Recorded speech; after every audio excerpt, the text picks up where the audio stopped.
wonder if we could touch on one more issue, which I know is something that's a bit contentious. We talked a little bit about storage and migration and emulation. We threw out those kind of strategies in passing, but then there's this strategy called reinterpretation, which really takes a dramatic license with the original to create a version of it that may be more likely to be passed on, or at least maybe sits alongside the original. So I'm thinking of reinterpretation, a kind of classic extreme version of that would be West Side Story, which is a version of Romeo and Juliet set in instead of in Hmm. in medieval Italy is set in Harlem in the 50s or whenever it is. Um, there are other examples of reinterpretation that are a little closer to the kind of digital art side, where, for example, an artist Scott Snibbe, who created works for installations that you walked on with your feet, and it triggered these kind of tiles that then created music. Bubble Harp, he's recreated that for the iPad. And you think, wow, that's a huge change because it's going from this room size installation where you're using your whole body to this more gestural thing where you're just using your thumbs on this little tablet. But in fact, it's been phenomenally successful. The original piece, cost tens of thousands of dollars, and there's only a few museums that could ever show it, and maybe a couple hundred people, maybe 1,000 people maximum saw the piece. Whereas the iPad piece has been downloaded 500,000 times, and suddenly it's in the hands of so many viewers. So from the standpoint of authenticity, like has the piece changed at all? This is a preservation disaster. From the standpoint of how many people get to see the work now, even in this very different form, it's a runaway success. Well, if you say that access is essential to preservation, you could certainly make the argument that interpretation enhanced access to it. From as an archivist, my perspective would be that that's not really preservation, though. Um, it's not something that I would be against. It's just that I wouldn't call it preservation. I would say that interpretation is a very valid part of the cultural enterprise, the enterprise of cultural heritage institutions. We do exhibits, we do online, representations of digital materials, and we provide context. Even when an archivist writes a finding aid for a collection, they're describing it, they're interpreting it, whether they intend to or not. It's unavoidable. So I don't see interpretation as a bad thing. I just don't think it's preservation. So, what would you say when there is a work that is deliberately built so that reinterpretation is the only way it can survive? I'm thinking of particular music pieces or performances that might be site specific. Um, uh, as you know, I think there's a line here between migration and reinterpretation. But for example, the artist Saul LeWitt might say, take a wall and draw lines, pencil lines between all of the architectural elements. So if there's a corner or a soffit or a light fixture or a little bump out or something, you draw every possible connection between those. And clearly, that's going to look completely different on different walls. Yet it is intended to be that way because that's a variable piece designed with that in mind. I'm imagining that there are, a number of different kind of performance pieces, maybe more along the lines of, the avant-garde rather than the kind of standard culture we're used to, but where reinterpretation is sort of built into the mix. Um, I guess my perspective as an archivist is that my role would be to preserve a particular performance and identify it as such, rather than, um, with the understanding that certainly it could be reinterpreted in another context. But if I was trying to record the event, uh, or keep a record of the work, I'd want it frozen in time. So what if you have a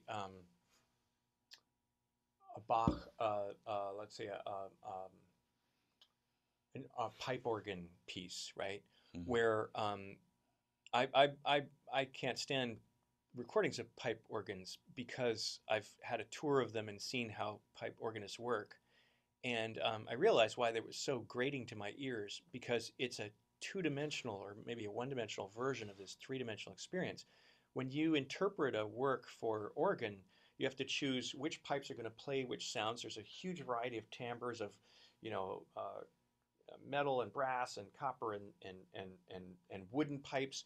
There's the kind of the layering of the music across these different registers. Then there's the spatial location. Hmm. Many organs, you know, obviously you're displaying this whole kind of panoply of pipes in front of you, but many churches also have the organs behind you or even underneath or on the sides. So every time that is performed, I think there's a major amount of reinterpretation going on. And and yet what we do culturally is we say, well, you know, here's the E Power Biggs performance from, you know, 1970 or something, and that we're going to record that one music file, and that will be what goes forward.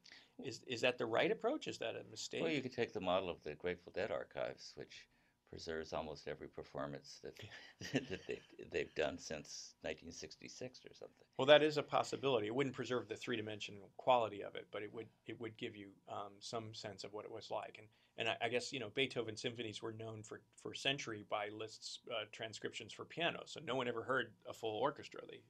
Beethoven, as far as access was concerned, was heard from piano Well, transcriptions. I think the theme here is that you can't preserve the past in its entirety ever under any circumstances. However, you preserve certain, uh, I guess I would call them signs of the past that enable us to know to a certain extent what happened, and we're not going to. And you can certainly argue that a reinterpretation provides better access than just the objects themselves, and I wouldn't necessarily disagree with that. I just would disagree that that's whether that's um, uh, preservation. It reminds me a little of Richard Reinhardt describes the difference between looking at the past as, if you will, to borrow your metaphor of signs, right? That these are markers for important events that happened in the past that we want to remember, versus trying to kind of focus on maybe getting the spirit of the original across and some kind of experience that may even be a different experience, maybe not even about preserving the exact experience, but sort of upgrading it, right? So Mm. if it was originally a princess phone, people don't have princess phones anymore. It means something very different to an audience in the 1950s than it does to 2020 or 2015. So, using a cell phone may be a more exact an analog. And he describes this difference between these two approaches as, well, you might want to have a museum of art history be different from a museum of art. You go to a museum of art Mm. history to learn, sort of the series of events and their historical meaning. And you go to a museum of art to try to experience something that for this culture right now, at this time, in this year, is as equivalent as we can get to what the experience was for the viewer back in the day. Well, I think if if the meaning of things is always going to change over time.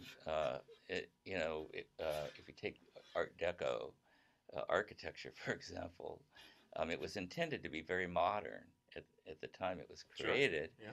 uh, but now it means old Right. to us. I mean, I have it in my house. I think of it all the time because of that. This was supposed to be modern at the time, but okay. So how do I preserve that and convey that modernity? Right. Uh, well, I think in a museum exhibit, you could probably provide enough context that people know that it was supposed to be modern then, but you know, uh, it you know, it's not modern anymore. But Right.